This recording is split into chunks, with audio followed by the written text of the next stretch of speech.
to the Bose 3 podcast. Here is your host, fresh off the campaign trail, John Bose.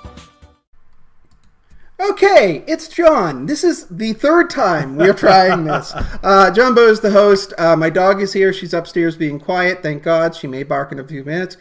We've tried this twice already. This is the third time. Who do we have here? Third time's a charm, John. Third time. Great organizer. Brennan Joyce, nice to see you guys. Thank you for tuning in, and thank you for having me, John. I'm excited to talk about some wonky field organizing stuff, and we're both really passionate guys about that. So we solved all the world's problems the first video. The second video, we came up with an awesome sales pitch.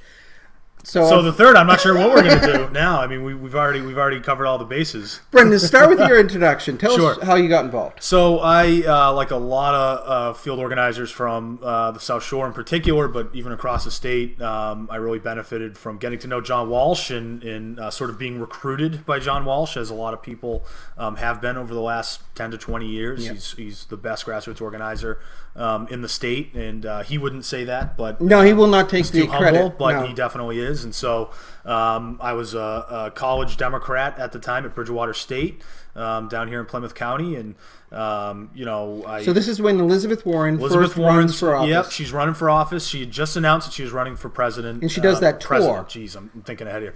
Just announced she's running for Senate. Right. In November or October of 2011. I think so. Everyone got emails in October saying she was coming, and then Doug Rubin, John Walsh. Yep. Well, no, John was the chair of the party. John was the chair. Doug Rubin. Yeah, Doug and Matt Patton, who was our field director. They set up this tour that they went around to all different parts of the state. Largely gateway cities. In some house parties, I think Bose hosted. She was actually here, right ahead of us. We've just done some reconstruction, but she was on our porch, and you can see the pictures in my bio. It's pretty cool. Yeah, that's pretty cool. You had the future president. Knock on wood. Well, we'll see. at your home here. So me and my college roommate Dan, we were sort of armchair politicos. Watch a lot of CNN and West Wing, and talked about a lot of political issues. And my dad had worked for the Kennedys as an organizer for Ted Kennedy and Bobby Kennedy on his presidential campaign back in the 60s. So I had heard growing up a lot of really cool stories. And, my dad got to meet these guys and get to know them, and, met the president a couple times. And so it gave me the itch, right, as a lot of us. Now, he was involved with the really contentious primary, right? He was, yeah. And so he was the Ward 16 chairman for Ted Kennedy's campaign, Ward 16 in Boston. So this is, Dorchester, primarily from, Lower Mills over to Adams Village and up to Savin Hill. I think Savin Hill is where Ward 15 starts. So at the time, it was the most, and it's up there today, I think, one of the most per capita, one of the most Irish wards, or, really sort of any political boundary you want to name out there. And so at the time, it was a contentious fight, and people look back at Ted Kennedy's first run and Ted Kennedy's amazing career as the Lion of the Senate, and it feels inevitable, right? But it wasn't. It wasn't. And so this primary contest was between Ted Kennedy, this was in September of 1962, and a guy named Eddie McCormick, who was more off the boat Irish, so to speak. Ted Kennedy had grown up mostly in Brookline and New York and in Florida, and so Eddie McCormick lived in Ward 16. His father, it was his father or his grandfather, was the Speaker of the House, which before President Kennedy was sort of the furthest the Irish had gotten in American politics. And so this was a real fight, particularly in these Irish neighborhoods in Boston, in Ward 16. So my dad was responsible for organizing there, and they were able to beat Eddie McCormick, I think 2-1 in Ward 16, which was a huge margin. It was my dad's job to essentially, GOTV director, our regional field director. I think the title for it back then was Ward 16 chairman. It was a little bit more formal in terms of the titles, but it's funny, when I showed him Vote Builder for the first time back during Elizabeth Warren's campaign, he goes, "Oh my God." So I had stacks of paper like this all over my offices in Boston. In case you haven't seen the previous videos, Vote Builder is the database that the Massachusetts Democratic Party work with the National Committee put together to basically modernize our entire field operation. Yeah. And it's incredible. I mean, it's the most important tool I think you can have. Because your dad and my dad had stacks of paper. Stacks of paper, and so most of your volunteer capacity is being spent on just sorting all that crap out. Right, a lot of it, anyways. And so with that's no time maps, and so that's time you're taken away from talking to voters. So anyway, so I grew up hearing a lot of these great stories. I would always sort of had the political itch. Me and my college roommate loved what Elizabeth Warren was saying about student debt. I mean, she was ahead of that issue. Before anyone even knew it was as well, other than students, right? And so for us, that was a major appeal, and we decided we wanted to get involved in a campaign and actually not just talk about it and take some action. So, and at that time, my family, my parents were going through, unfortunately, the foreclosure crisis from 2008, which was a huge mess. South Shore, it wiped out many people. I mean, there's still some houses you see that are still trying to figure out from 2008, and so my parents, unfortunately, had signed a mortgage that had a variable rate interest, and so when the economy tanked, that's X percentage of all of those foreclosures were because of mortgages like that. So that again is another issue Elizabeth Warren has been talking about forever. I mean, this is how she got uncontrollable debt, the impact on middle class families, and so I had seen that firsthand, and I was just incredibly inspired by her. And so me and my roommate decided to go meet her. It was her second or third campaign event. It was in Brockton. At the VFW on North Quincy, which is where everything is. Everything is, and a lot of political events in Brockton take place there. And met her and Doug Rubin and her field director Matt Patton, and her real early team, and met her and just were completely blown away. So she was on fire during that tour. She was just she was so authentic, and that's for people out there who are maybe discounting her with the Native American stuff or whatever in 2020. Don't do it, because I'm telling you, she has.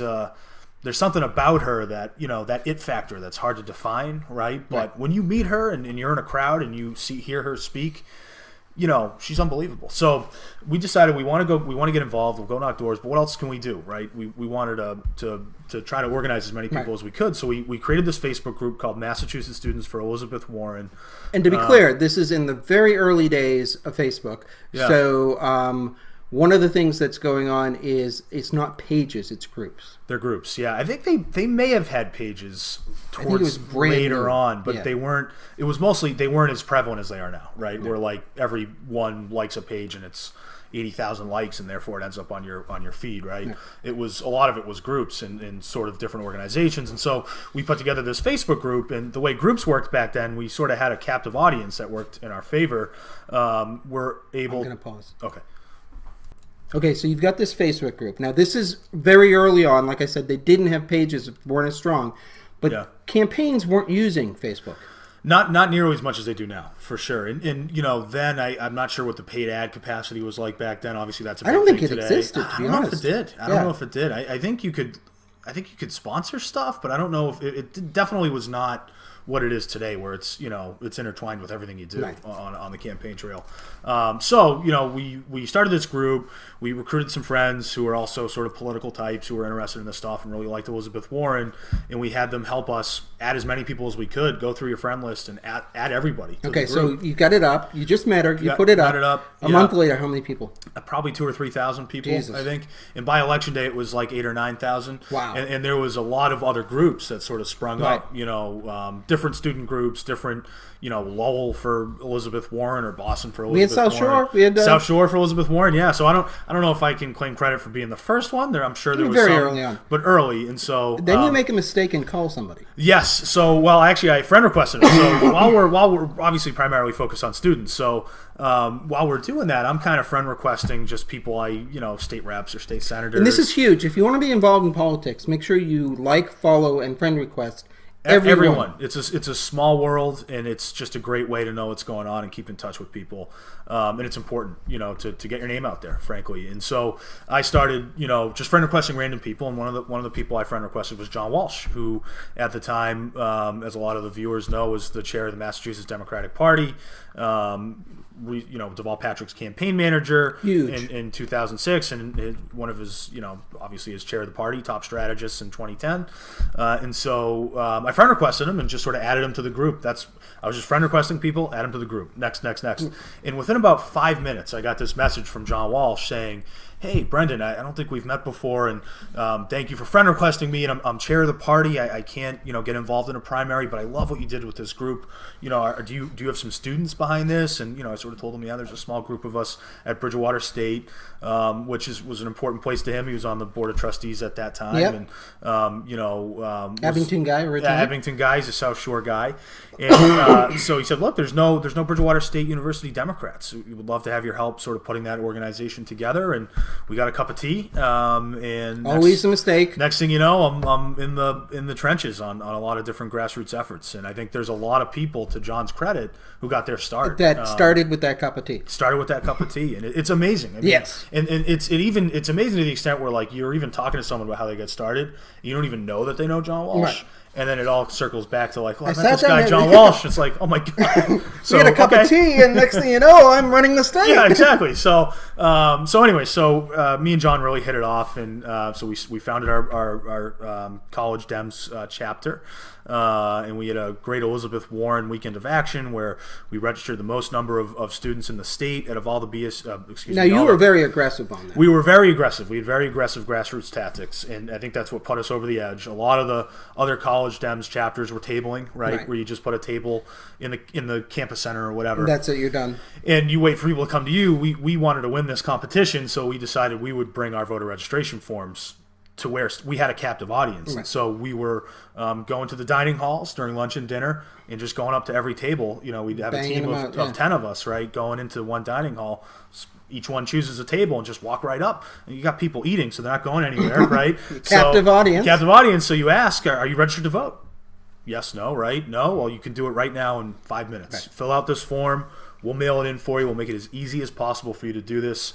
It's so important for you to register to vote. So you came in second? We won. We won the Elizabeth Warren weekend of action. We got to spend like 5 minutes with her after an event up in Dorchester, which was really cool. You got your photos. Got some pictures, which was cool, and so that was just a great experience. And obviously Elizabeth Warren has been an amazing senator. So that's straight out run. Straight out run. Yep. We ran into each other a couple times. Bridgewater canvassing. Yep, definitely Bridgewater canvassing. There's some great Democrats in Bridgewater, and the College Dems aren't around anymore, unfortunately. If you live in Bridgewater, if you're a Bridgewater State student, make a College Dems chapter. I will help you. It's an important place to be organized. Pledging to help. I'm pledging to help. You have my help. So, as John knows, and a lot of folks, Plymouth County is a tough place to organize as a Democrat, and even on campus. But yet you don't seem to leave us. I am a South Shore guy, man. I can't, life goes on. Turf. So life goes on. You're working in a warehouse? Yeah, I had to sort of leave college for a little bit. I had to leave the campaign trail for a little bit. As I alluded to earlier, my dad was really sick, and he was older, and my parents were losing their house in this foreclosure crisis. So I had to take some time and just focus on work. And I was, helping them out and paying my own bills.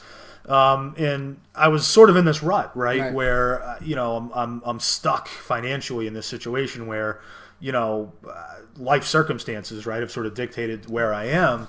And my dad, who's just a great guy and understood, the importance of being involved in politics. Wanted me to get more involved than I already had been, and I was his one son who got the political itch. Everyone else had sort of, he was a contractor, an architect, and he was a salesman at one point in his career, and all my brothers have all picked up different pieces of him. I was the only one who really loved politics, and so he was always pushing me to get a cup of coffee with John, sit down with John. John likes you. Spend some, John sees something in you. Hang out with him. So he was on me. Talk to John and just say, look, get your resume out there. And John Walsh. John Walsh. I didn't feel, like I warranted necessarily having someone like John hand my resume out. But that was a mistake I made, because as soon as I sat down with John, I was like, absolutely. And that's the thing I think a lot of people don't understand. There is a real need for organizers. There is. And if you're interested in organizing, you're doing guys like John a favor, because they want to win an election, right? Or XYZ, a ballot issue, whatever it is. Give them a call. Meet with these folks, because ultimately, cup of tea. It's not as selfish as you think. It's as much as it is about networking and getting your name out there and meeting people, and that's an important piece of it. It goes both ways, right? And so meeting and getting to know John was a great opportunity for me. He's one of my really great No, friends. so did he reach out to you, or you reach out to him? He reached. So this is funny. So as my dad is like saying, he's pestering me about getting a resume in with John. John reaches out to me out of the blue, and Ed Markey had recently won the primary Right. for the special So center he's looking for election organizers. in 2013, and he called me out of the blue and he said, "I'm going to be in Brockton all weekend for GOTV. Let's catch up." So this is weird timing. I was like going to call John this week Right. and talk. So had a blast knocking on doors. Ed Markey had a great team in Brockton at that time. We knocked And on. Let's Yeah. be clear. We say he got paid, but it's really not a lot of money. So I didn't work for Ed. I didn't work for Yeah. that was volunteering. That was volunteering. That was volunteering. Yeah. So I hung out with John for GOTV weekend, and then I asked him. I know there's Mayor Menino just recently announced he wasn't going to run for re-election, Right. And there was a campaign taking shape in Boston that was going to be really interesting. So I asked John, if I give me a resume, would you mind sort of Passing spreading the around? word? And he said absolutely, and it was a huge opportunity for me. And he sent it around to a few different candidates, but I heard back first from John Barros. And Matt Patton, who I'd actually met and gotten to know Back on the Elizabeth back on Warren Elizabeth campaign. Warren's campaign. So See, it's all connected. a very small world out there in Massachusetts politics. So went to go work for John Barros, who was a great candidate for mayor of Boston in 2013. And this is the first paying gig, This is the first paying gig. which, yeah. like I said, it's paying. Paying is a stretch. It's a stretch to define it that way. But And I want to point that out because if you're starting out in this business, do not start out because you want money. When you're starting out, you believe in it. Love it. yeah, gotta love it. you believe in it. You want to make a difference. For me, my personal sort of history was what it informed my zealot, sort of my strong progressive feelings and urge to get involved. And if you want to get involved in this space, you got to recognize, and I see this a lot too, from people who are now younger than me who are trying to get into the political space. You're not going to start with communications director, No. or finance director, No. or campaign manager. You're going to start making $200 a week knocking on doors, Right. and so don't discount that. And making phone calls. And making phone and calls, sweeping the floor. and sweeping the floor, and printing stuff out, and getting people coffee. Getting the finance people coffee, Right. right? On a The small number one campaign. thing to do is always be listening. Always and be listening learning. and learn. So anyway, so that was a great experience. For me Okay, in so we've that got regard. a Senate race. Now we're into a mayor's race. On to the mayor's race. John didn't win, but he did a lot better than a lot of people thought he would. We got a late-breaking Boston Globe endorsement, Which is they had huge. a great grassroots team. John, as a candidate, was incredible, and now since then he's gone to be the chief of economic development for the city of Boston. So doing Mayor great work. Walsh, Marty Walsh ultimately wins. Marty Walsh ultimately You wins. win on his campaign at the end. Yep, I was helping out, and so John Barros endorsed Marty Walsh, and so a lot of John's team went to go help Marty, which was another great campaign and a big victory. And I think the We mayor, were both working on that during Yeah. the last couple of weeks. both in Dorchester, just Yeah, different, different just neighborhoods. few blocks away. So great campaign, and they had a great team. And my buddy Dan, who was my roommate in college, who's also a great organizer, had already started to work for Juliette Kayyem, who was a candidate running for governor of Massachusetts. And you probably see Juliet all over the place. She's on CNN. frequently debunking Trump's lack of truth. Yeah, she's like the almost like the Trump fact checker at CNN, and she is also a huge expert on the Mueller investigation. And it's a national security background, incredible. National security background. She's done some really cool stuff. She was I always forget the exact title, if it's undersecretary or deputy secretary, but second degree rank, whatever you want to call Homeland it, Security. Secretary of Homeland Security for President Obama. Before that, she was the first Undersecretary of Homeland Security for Massachusetts, Right. under Deval Patrick, who had founded a Massachusetts. And then she was at Harvard before that? She's at Harvard. She's still a fellow at Harvard. Yep, at the Kennedy School. So she's running for governor. Running for and governor, yeah. My wife is in love with her. She thinks she's a great candidate. So we had a coffee hour for her Yeah, here. that's awesome. So maybe another future president man. that you've had come through the Bose estate here. Really great campaign, and it was really competitive. That was so you had 6 candidates. You had Juliet, Yep. Dr. Don Berwick, Grossman. Martha Coakley, Yep. And then who am I missing? Joe Avalone. Joe Avalone. From Wellesley. So wide range of skills. Wide range of skills, all really good candidates. But when you have to get 15% at the convention, the math can be tough. And so the way Massachusetts works is for the primary, in order to get on the ballot with the Democrats, you have to go to convention, get 15% of the people attending to actually vote for you. It is a nightmare when you have 6 candidates. It's tough. It's tough because if you're not in one of those, particularly if there's a candidate going for the party endorsement and they have a shot at that. Steve Grossman got the party endorsement, which is 30%, 31%. No, it's 50% plus 1. Yeah, so if you're talking 50% plus 1 with 5 other candidates trying to get 15% of the last half, so for Juliette, just the math wasn't there. I think Martha Coakley was very much in her lane, you know, and Don Berwick had really locked up. Don was really kind of ahead of his time. In a lot of ways, he's kind of Bernie Sanders before Bernie Sanders. Very Bernie Sanders-esque, and not just because he's an older guy, right, with glasses and but his talking points. But his talking points, he was all about single payer before a lot of people were talking about. And he is a medical doctor, and he's a expert. Yeah, I mean he's a real. You'll see him around a lot too. Oh yeah, he's a great guy, and so Berwick's team had done a really good job of sort of getting those progressive activists who wanted an alternative to Steve Grossman and Martha Coakley, who I love, but were considered, the establishment sort of candidates. And so really there was only going to be room for probably 3 people on that ballot. And unfortunately it wasn't Juliette, but she had a great team, and it wasn't for lack of effort or she worked really hard. She worked really hard, and she was an amazing candidate, and she could be back someday. Who knows? I'm hoping. My wife is definitely hoping. She has the itch, and that doesn't go away. So we go through the primary.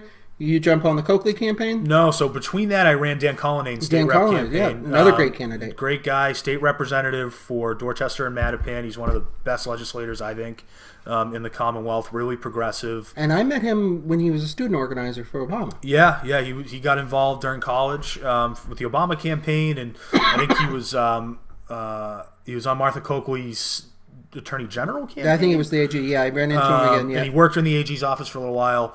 And he's the type of guy who, when he was 10 or 11 years old, was shoveling out his elderly neighbors across the street. Neighborhood guy, a snowstorm. Really solid organizer. Really solid organizer. Knew a lot of people in Dorchester, and this was his reelect. So it was his first. He'd won in a special. Because Finneran and Finneran, and then Linda moving up. Linda Dorsina-Forey.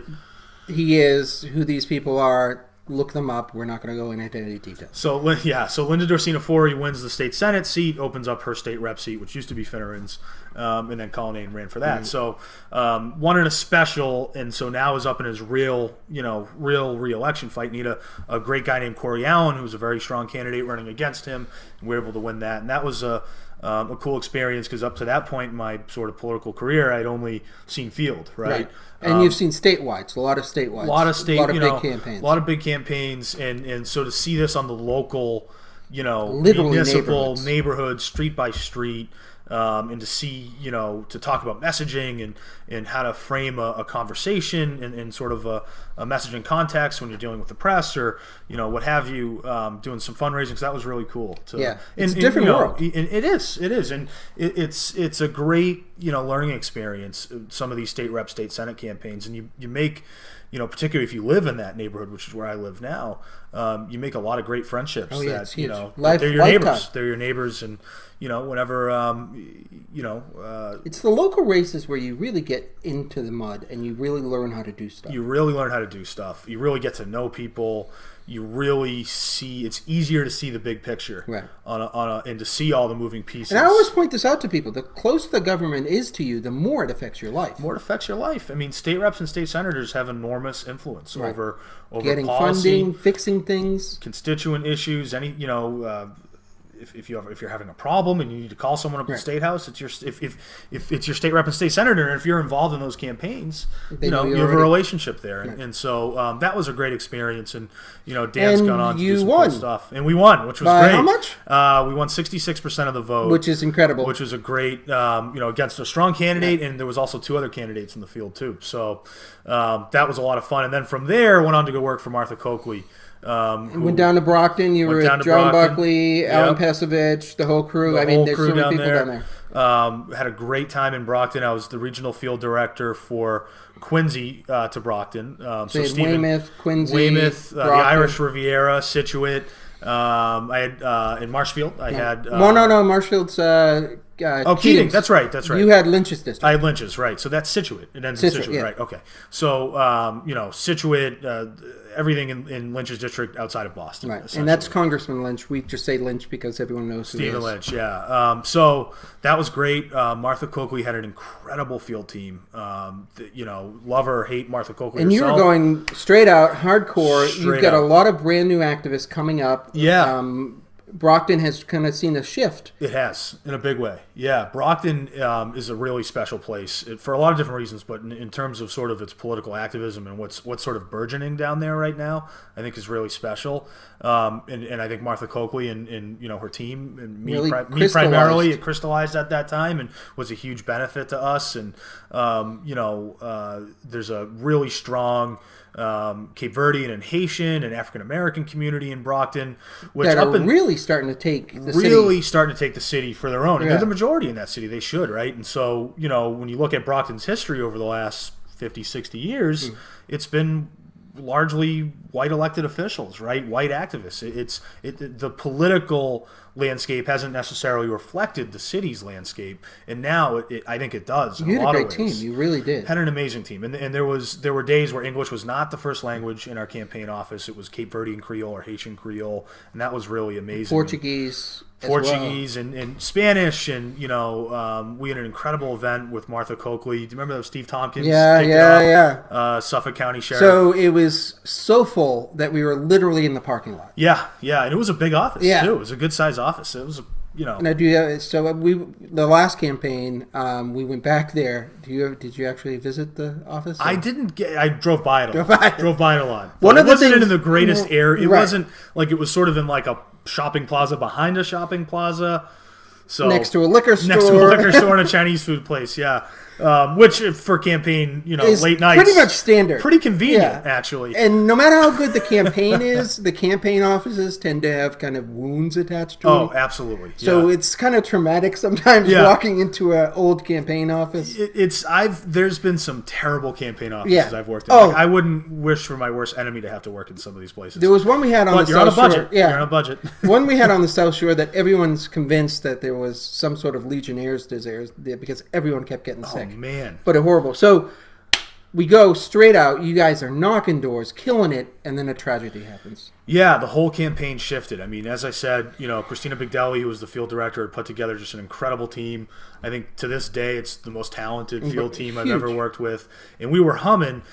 And then the whole sort of political dynamic shifted on us because, tragically, Mayor Menino passed away the week before the election, right? Week and a half, maybe? Might have been a week and a half. It's right in the middle of what we call the GOTV. Dry run, I think. Yeah. I think it was our second GOTV dry run, which was the week before GOTV. So it was a week. I mean, so Mayor Menino is a godlike figure in Massachusetts politics at this time. He is just huge. The mayor's race just ended. Yep. He is still a major figure for everyone.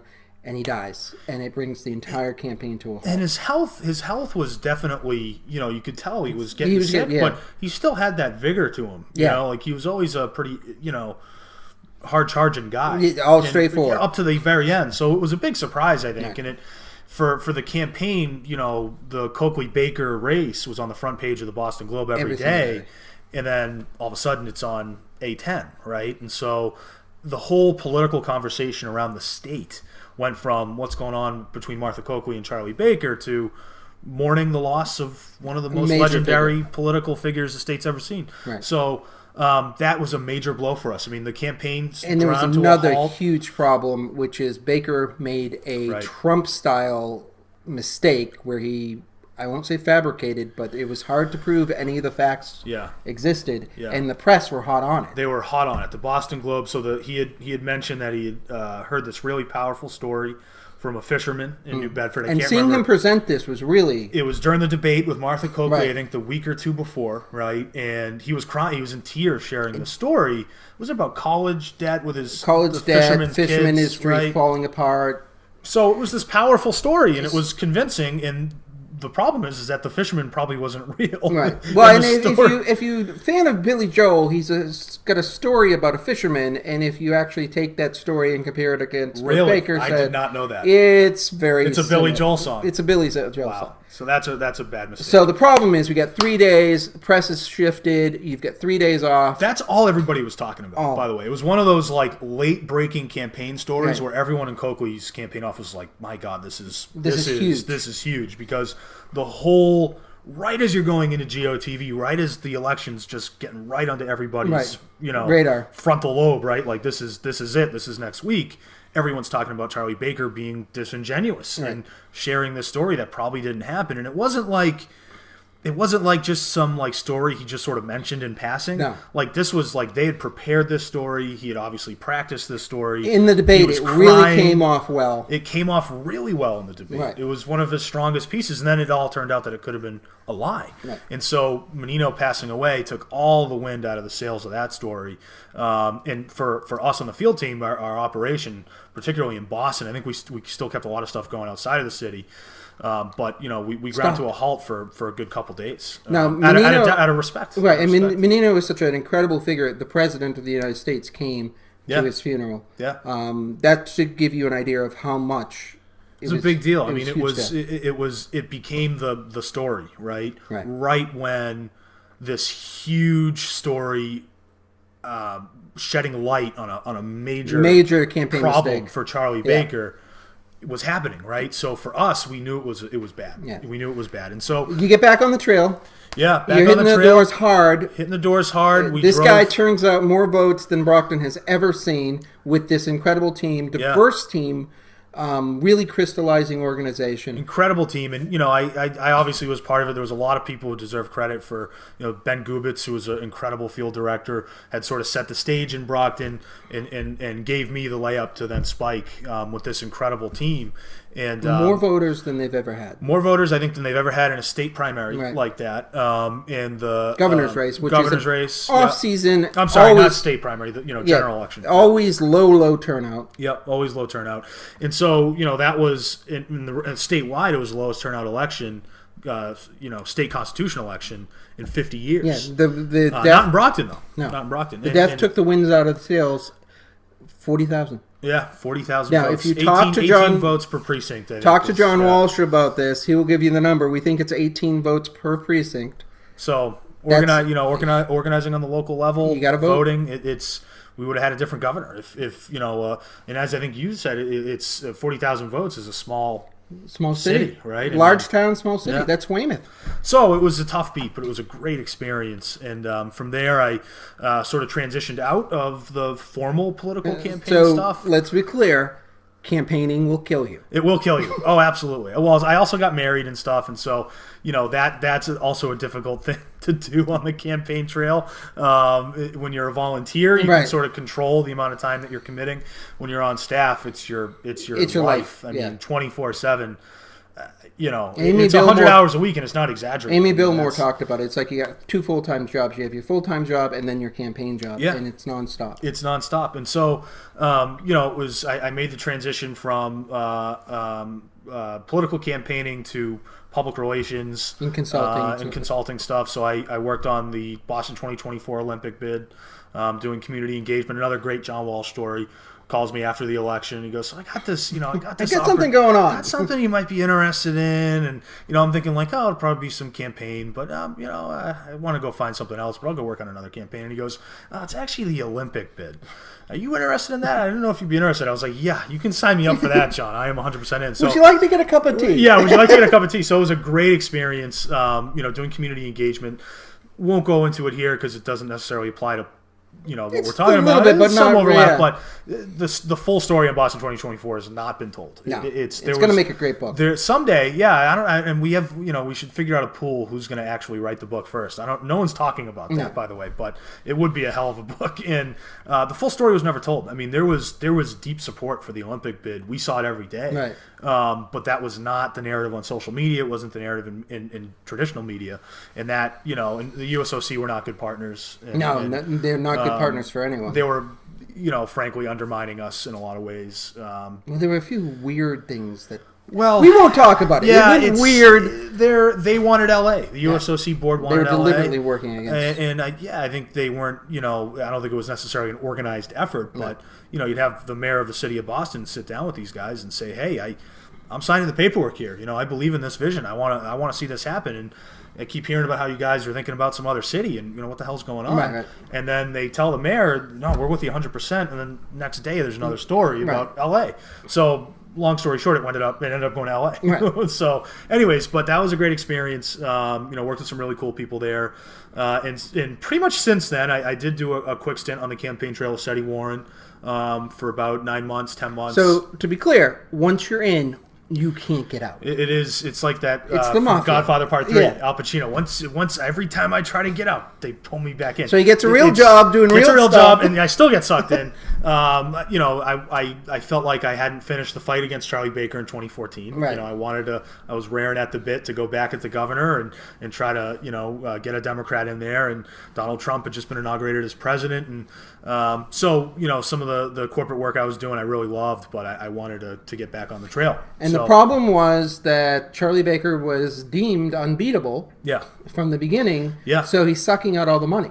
Sucked out all the money. And this was true for Jay Gonzalez. It was true for Bob Massey, and it was true for Seti. I mean, we would sit down with, really committed Democratic donors. I was Seti's finance director for about 9 or 10 months, and we would sit down, John Walsh and one of the leading Democratic donors, Right. and John, who knows the numbers like the back of his hand, would basically make this really compelling argument that this is doable. We can win this election. And then the donor would say, well, the Globe says Charlie Baker's great. So it's like, okay. So it was a tough one, but I learned a lot there, and that was the first time it really focused fully on fundraising. So he decides to drop out, seeing that it's not going to... Yeah, I left earlier than that because my wife was pregnant. So you went back to earn money. I went back to earning money. I had to go back to which I love. Right. So now I'm working on some real estate development, public relations. But before you could escape, the last time I ran into Brendan, we sucked him into... Yes. Back to you're never out. Right? I was regional GOTV director for Elizabeth Warren's campaign.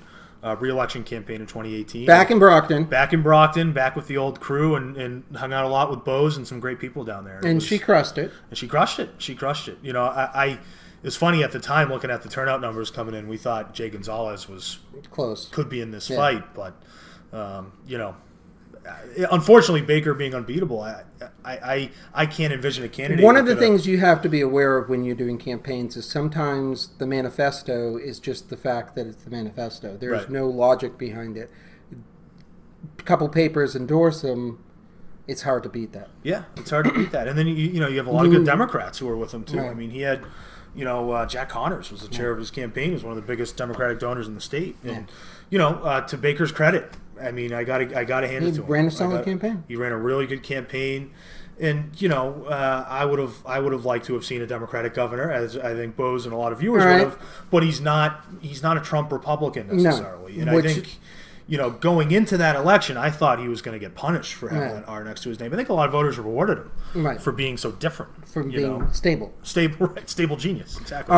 So one of the things that happened is we were stuck at the campaign office talking, and as always, talking in call politics, you start talking some stuff. We started talking about trends. Yeah. There are some dangerous trends happening in campaigns.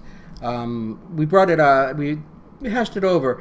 One of them is this obsession with data.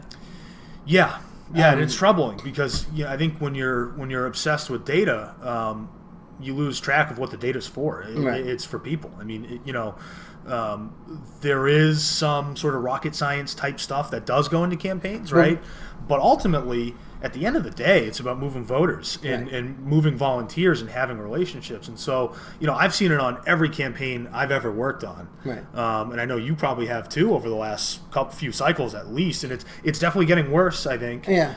Where there's, you see your regional field director or your regional field organizer, instead of being on the phone or having coffees or sitting down with actual voters, lot leaders, community activists, doing the work, right? And it's not their fault. No, they're being told to. They're being told to enter in a million Google Forms, Right. right? Or be on this call to report this and be on that call. Conference calls every 20 minutes. Every 20 minutes, and it's, I've seen it on, again, and it's varying degrees of this, right? Right. But it is on every campaign. I think a lot of the local campaigns, just because you don't have the time for that type of stuff, No, you're or on the the doors. resources, it's a little bit more narrowly focused. But particularly on these large statewide campaigns, and I think you saw a lot of this with Hillary Clinton in 2016 too, that there was this big emphasis on data. Data. And, you don't need a Google form for every single thing that you're doing. Or a So Google to be spreadsheet.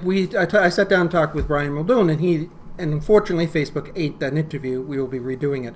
But he points out that you need to have a data strategy and set the actual rules. Right. But what we're talking about is this weird obsession with making sure you count how many people have signed up for a canvas, count how many people have come to a phone bank, make sure you get all the data, so that what ends up happening is your field director ends up with their head in their computer. Yeah.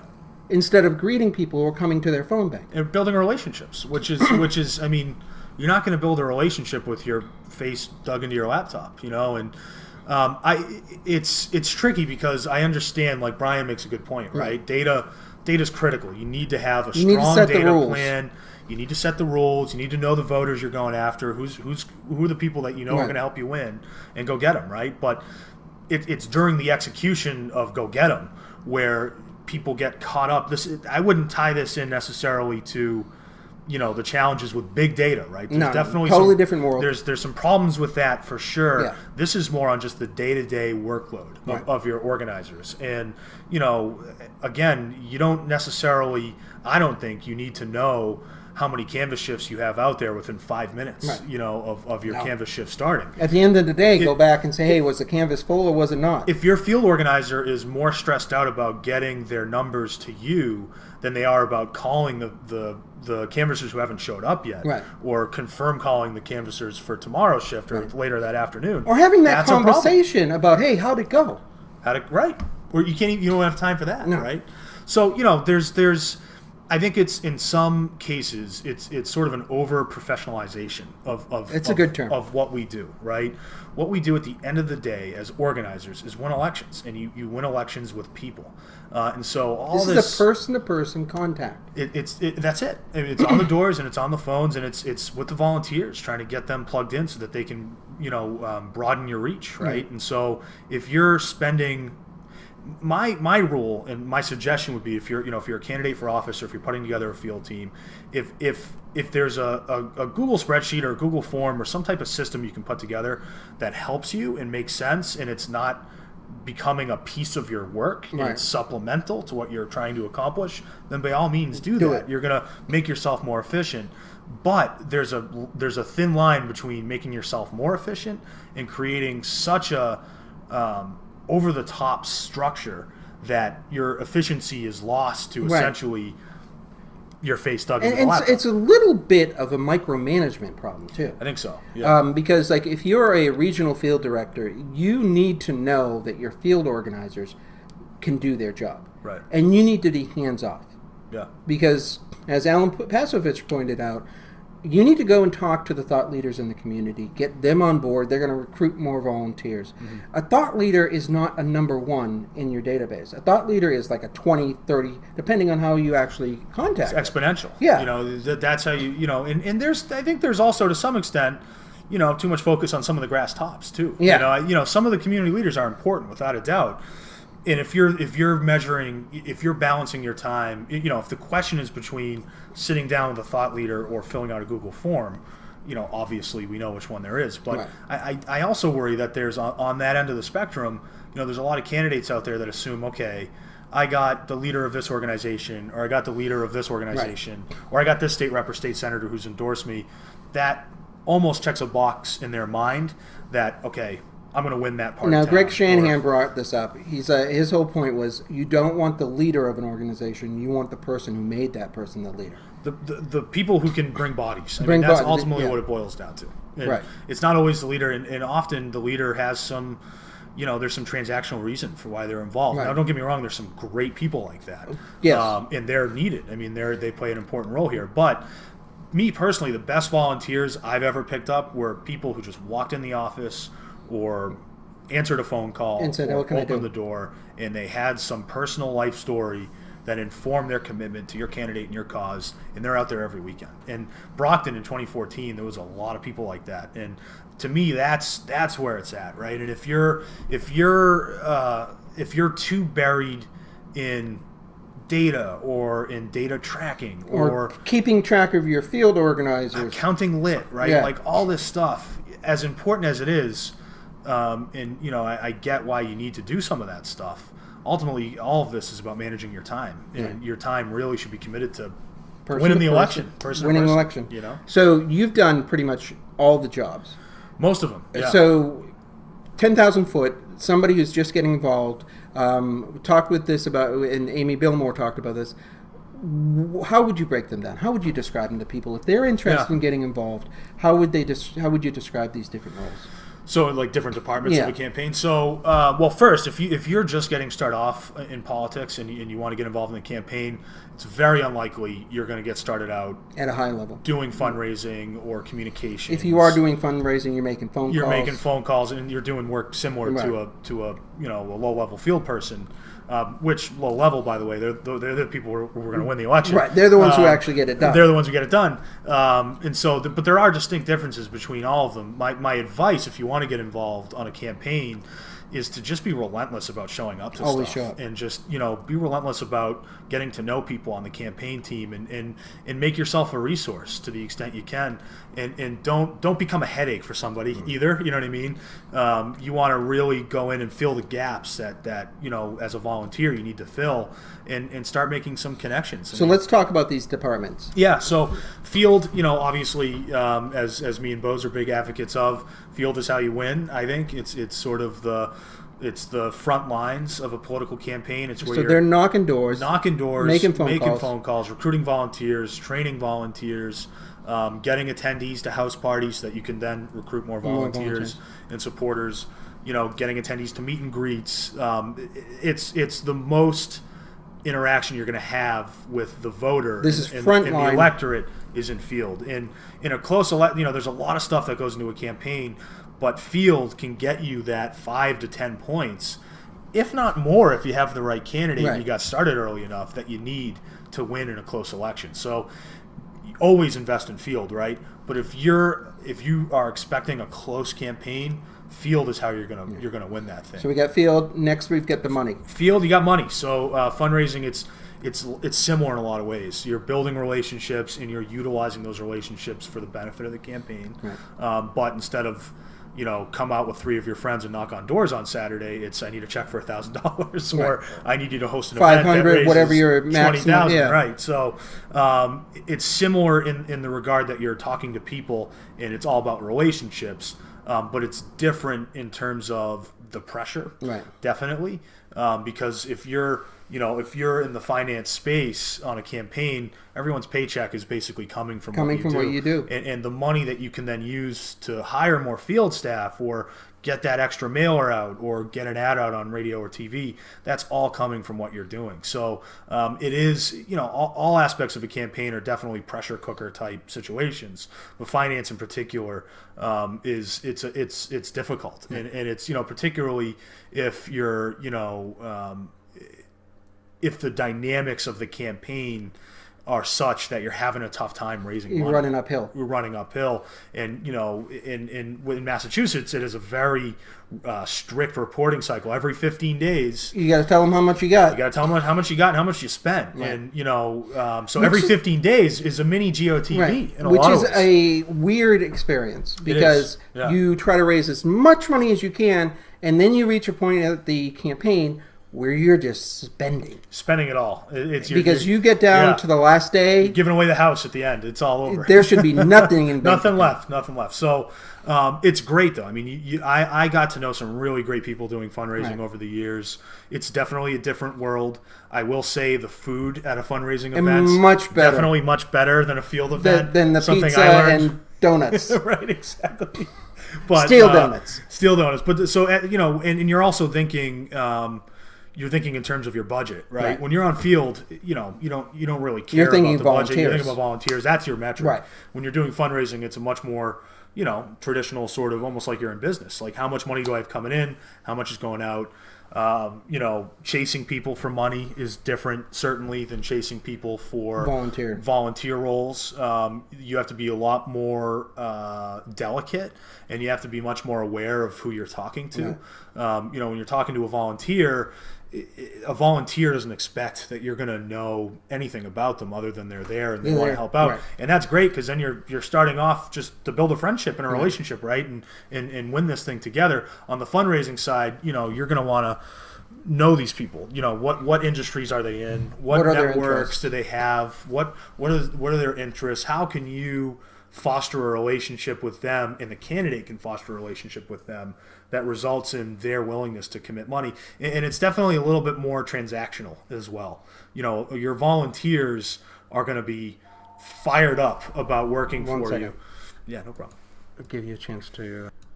Okay, so that's finance, communications. Yeah, communications, it's a very intellectual exercise doing communications. When it's fundraising and when it's field, not to say that's not an intellectual. It's a different style. There's constantly some intellectual exercise you're dealing with, but with communications, it's much more abstract, right? You need to define your message. You need to define, how your message is going to impact certain elements of the electorate, and how you can use that message to move those votes.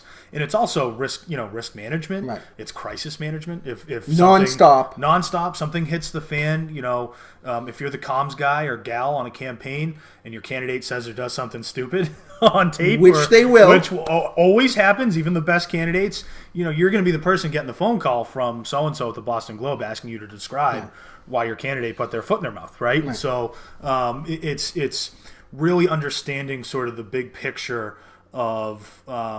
You've got to be able to think three-dimensional. You got to think three-dimensional, and it's much more of a sort of, experience is incredibly important in the communication space, particularly those who have relationships with members of the press. Because, again, the trend you're seeing in all these departments, relationships are ultimately all that matters. Campaigns are all about person to person. Exactly, and it's just different types of relationships, right? So in the communications end, if you have a good relationship with a reporter and you know them well and they know you well and you've known them for a long time and work together on different things, they might, tell a story with your input that's different than what would have been told if it was just some guy who picked up the phone. Now, inside communications, there's a whole bunch of other stuff.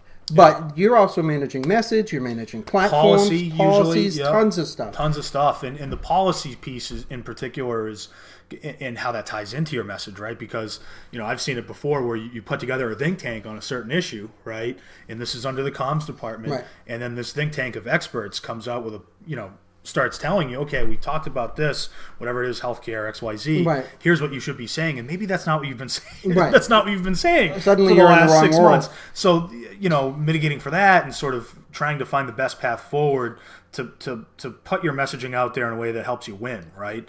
And ultimately, if from my perspective, the best thing you can do from a messaging perspective, right, as a candidate, is tell your story. Tell why you're running for office, why you care, what your experience is.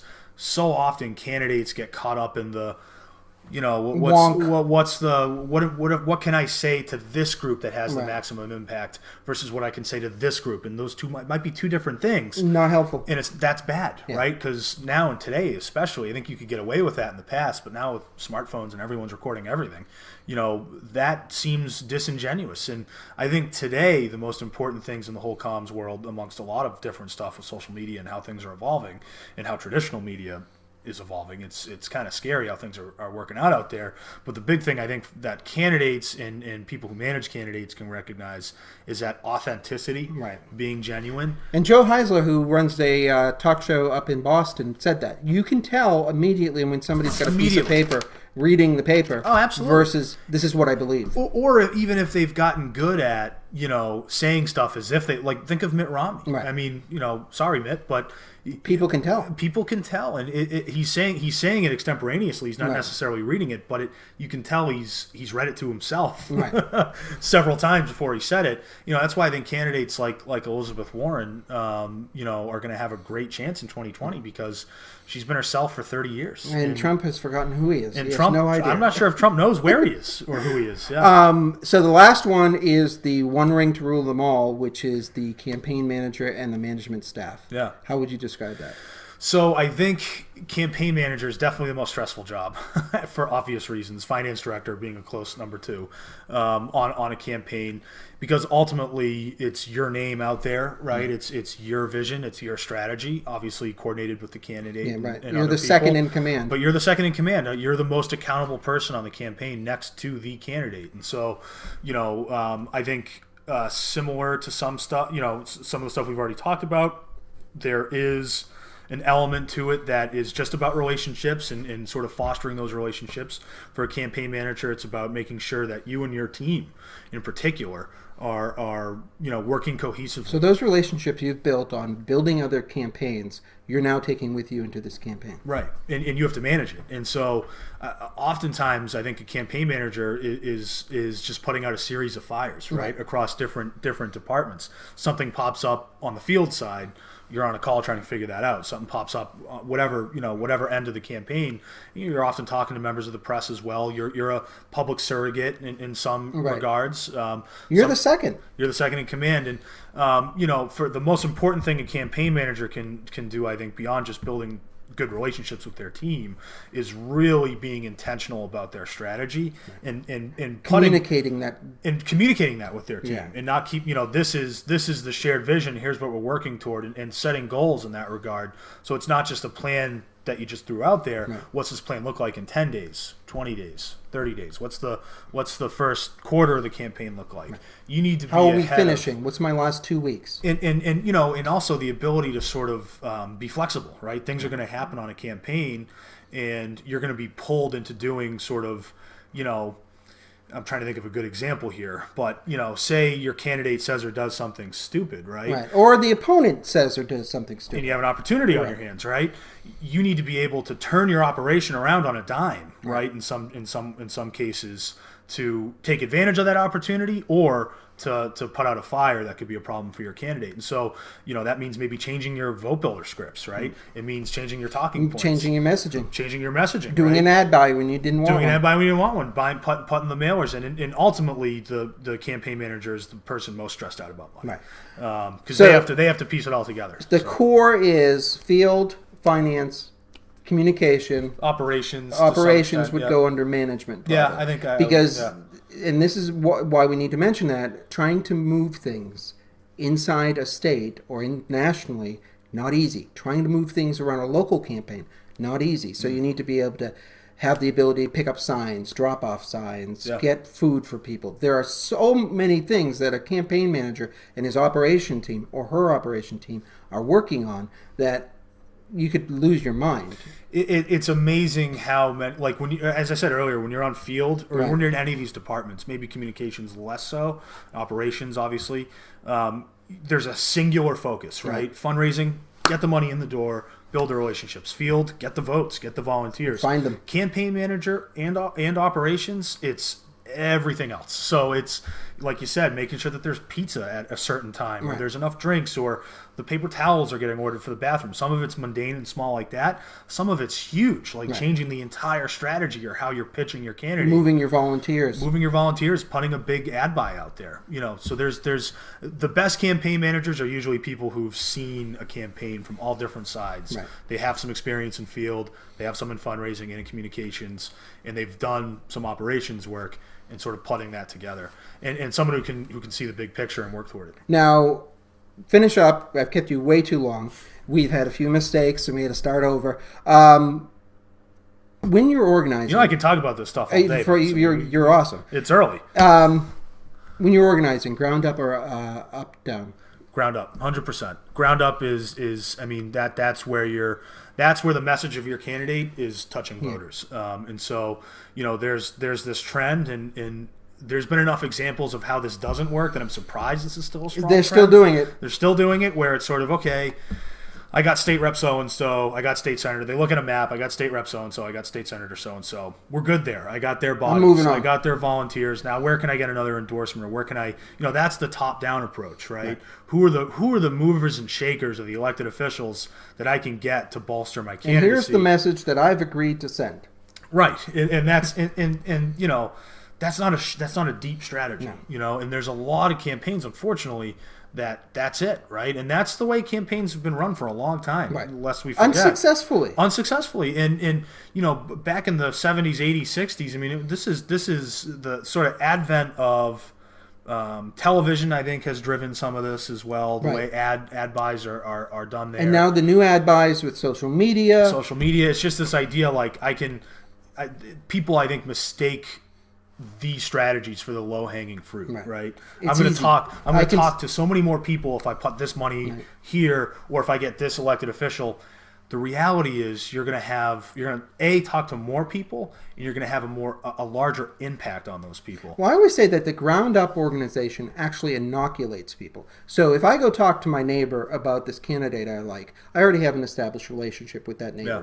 So when they start hearing negative stuff coming or other stuff coming, they go, well, John's a good guy, and he said this guy's a good guy. You know what? I'm going to believe John rather than the talking head. I've got no relationship. It's absolutely true. And in a close election, that's it. I mean, that's why you're going to win. The neighbor-to-neighbor, person-to-person contact is what matters. What it's all about. Now, the thing that's interesting, especially with social media, is the communication group now can do ground-up organization as well. Yeah. And fundraising is totally possible now. Fundraising, it's amazing how fundraising has changed from, I mean, don't get me wrong, it's still important to get those big donors, big fish, and get them engaged early and get them raising money. Because they bring more people with them. They bring more people, and that's how, that's how most campaigns are financed, frankly, but relatively new, and I think, Elizabeth Warren is really on the cutting edge of this. Bernie Sanders was on the cutting edge of this in 2016, or these small dollar. Right. Well, Obama's the one who broke it. Right, Obama, yep, in 2008, 2012, without a doubt.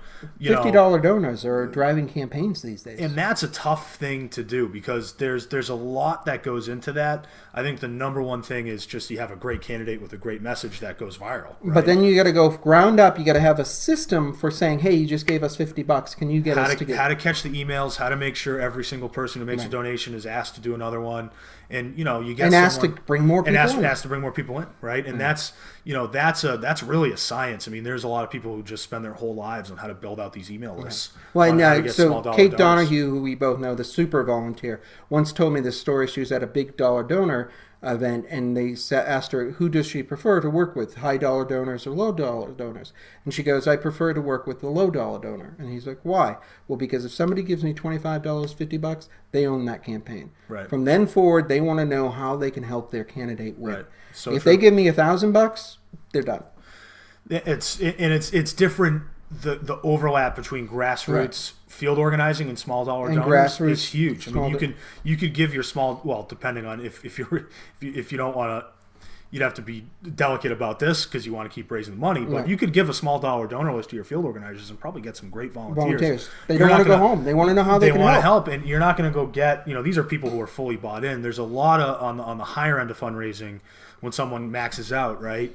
Half of them are believe in you, and it's a transformational thing. But they will never make a phone call. Never knock a door. They've made their contribution, and unless they're willing to join the finance committee or host an event, that's it, right? And a lot of it is also transactional. Right. A lot of people cut that check in case you win. Right. It's not because I love you or it's just simply the reality. It's just how it works. So small dollar donors, it's probably a tougher thing to do to finance. It's a longer road to run. It's a longer road to run, and it's tougher to do on the real local level. I think a lot of the local campaigns are small dollar anyways.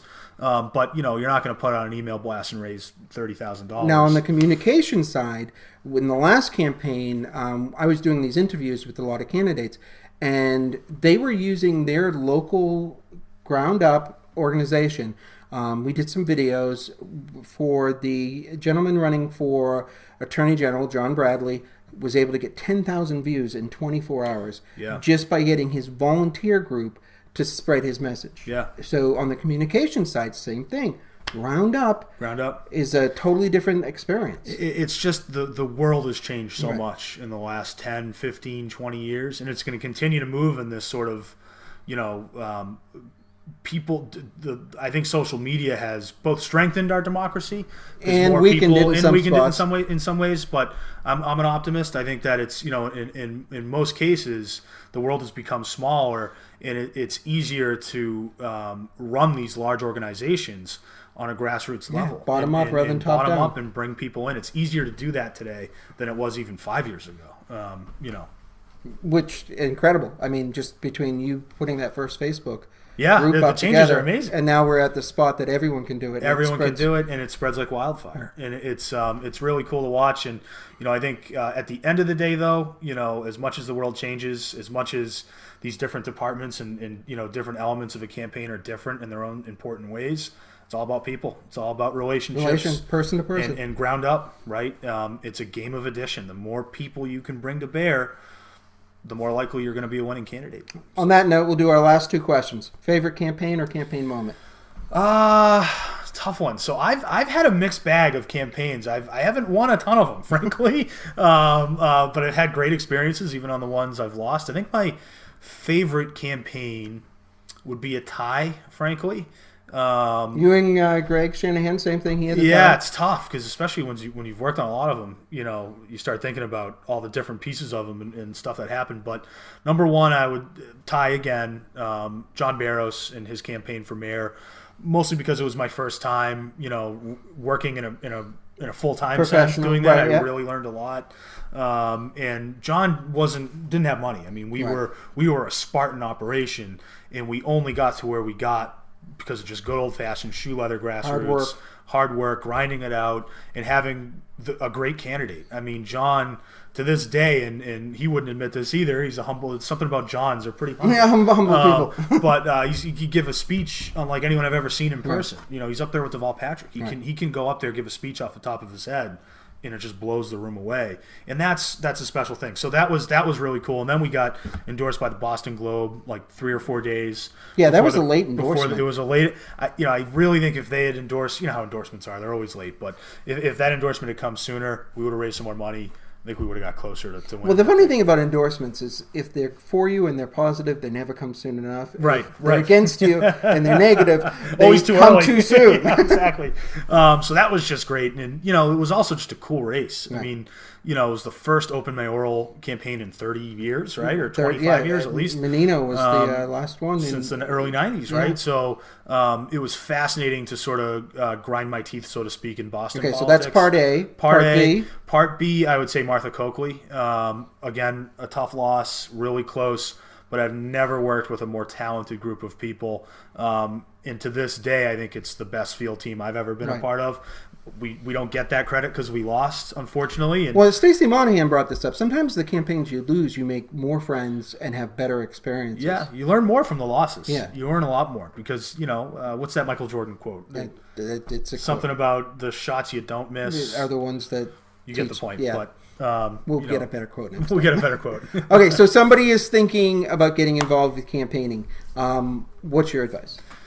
So, in terms of like Either going to run for office or work for someone. So, if you're running for office, make sure you want to do it, right? And make sure that you have a reason that isn't just pure ambition, right? Because if that is your reason, voters are going to... Yeah, Sean Costello brought this up. If you just want to win, you shouldn't be running. If it's just like you've always wanted to run for office and I should get that seat, that's something voters are going to see, and you're not going to win that. You're going to see it right away. Unless you have some major fundraising advantage and can blow someone out of the water or something. But even then, really, do you want to do this? This is not easy. It's not easy, and that would be my second piece of advice. Make sure your family's okay. Right, the big talk. Have the big talk because it's not. Even the local stuff. I mean, people. I think when you say to them, make sure you talk to your family. It's like, well, I'm not running for governor or U.S. Senate. Donald Trump's not going to tweet about me, right? And he's tweeted about some local folks, so you never know. But you want to have that conversation with your wife, your husband, your kids. Kids got to have the conversation with kids. Your parents, your siblings, because anything it's a team effort without a doubt, and really effective campaigns or candidates often have a great spouse who are out there on the campaign trail with them. Surrogates. Their kids are out there at events shaking hands and waving at people. And just, it's a family discussion, right? It's not for everybody. You are, even if you're running for state rep or state senator or board of selectmen, you're entering the public sphere. And so, you know, you want to make sure your family's comfortable with that, and all of that comes with that, you know, and the amount of time you have to put. Right. You're not going to be home much. And I would say that you should have that same talk if you're going to run a campaign or be one of the heads of a department of a campaign, because the time commitment is mind-blowing. It's mind-blowing. And I think it's probably more than people even realize. Like, you know, it's like people, when they hear about campaigns, they know it's a lot of work, right? But unless you've actually worked on a campaign, I mean, it will kill you. Yeah. I mean, if you're working on campaigns and that's your job for 20 or 30 years, you have heart disease by the time you're 40. High blood pressure, diabetes. Because it's constant. Yeah. I mean, you wake up in the morning, you're checking Twitter, you're looking at your emails, you're up early. And you're really not going to bed. You're passing out. You're passing out. You, often with your computer on you. Right. Or, you know, with your volunteer data entry sheets in front of you. One of the candidates that last cycle, first time running, she was like, okay, I got an email from you at 2 o'clock in the morning, and then I got a phone call from you at 6 o'clock, and I can see you were posting stuff at 5 o'clock. When do you sleep? And I was like, well, not really. We'll be down to 2 hours a night when we get into the last week. And that's, let's not sleep when you can. Yes, grab it when you can get it. Time, use it, because, you know, I've seen a lot of people burn out, and you can't burn out when you're going into GOTV. You got to keep some gas in the tank. You got to get to that finish line. And I'll tell you, it's the most difficult work you can do. It's also, at least for maybe nerds like us, the most rewarding work you can do. Once you're in, it's... Once you're in, and you know, you can feel the difference you're making. Right. When you elect someone to office who you know is going to do a good job, and you start to see the policies they're rolling out, the stuff they're voting on, the stuff they're proposing, it's really cool. So that would be my general advice. So... Favorite campaigns, you got a mayor's race and a governor's race. And then neither of them won, which, like I said, you got a 50-50 shot most times. You're not going to win every election. And then your advice is make sure you're doing it for the right reasons. Make sure you're doing it for the right reasons. And particularly if on both ends, if you're the candidate or you're working on a staff, this is too much of a time commitment, and it's for so little money that you can't do it unless your heart and mind is in it fully and you're going into it eyes wide open. And the last thing on part B of that is make sure you have the big talk. Have the big talk. Talk to your family. You do not want to run for office if your spouse is not okay with it, because it's going to be a major problem. And even if they are okay with it, it takes its toll. It takes its toll on relationships. And you know, when you're running for office. Another piece of advice: get in as early as you can. You got, once you make the decision, you're in. Once you make the decision, have that big talk. Do not wait. Get right in, because the more runway you give yourself, the more odds are better for you. The sooner you can start raising money, the sooner you can start talking to voters. Locking up some of these thought leaders, communicating leaders. Yeah, and getting policy think tanks going. The sooner you can get all that and get an edge on your opposition, particularly if you're running against an incumbent. If you're running against an incumbent, you can announce 3 years out. Yeah, and you still will be in a last 2 weeks panic. Exactly, right. So, but the big thing is make sure you believe in it and you're doing it for the right reasons. And, you know, luckily in Massachusetts, we have a lot of great elected officials who approach politics that way. And it's such a cynical time, I think, for the country with Donald Trump in the White House, that it's so important that we have people like that run for office. And I hope that the nastiness of Donald Trump and everything that's happening in our national politics, I hope it doesn't discourage people from getting involved. I mean, this last cycle, we had more people run for office. And so we're in Plymouth County. I know people think Massachusetts ultra-liberal. We are not. And we challenged every single Republican seat, and we got close. Picked up a few of them. Picked up a few, yeah. So, you know. And defended every seat we were challenged on. Yeah.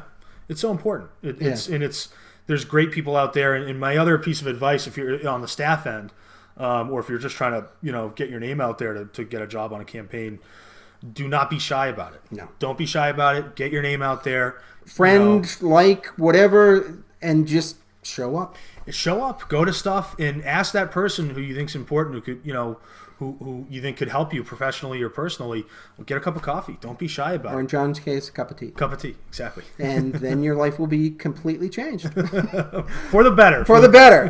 Brendan, thank you. Thank you, Bose. Thank you for having me. Really appreciate it. So we will catch you guys later. See you on the campaign trail. Take care, guys. You have been listening to the Bose 3 podcast.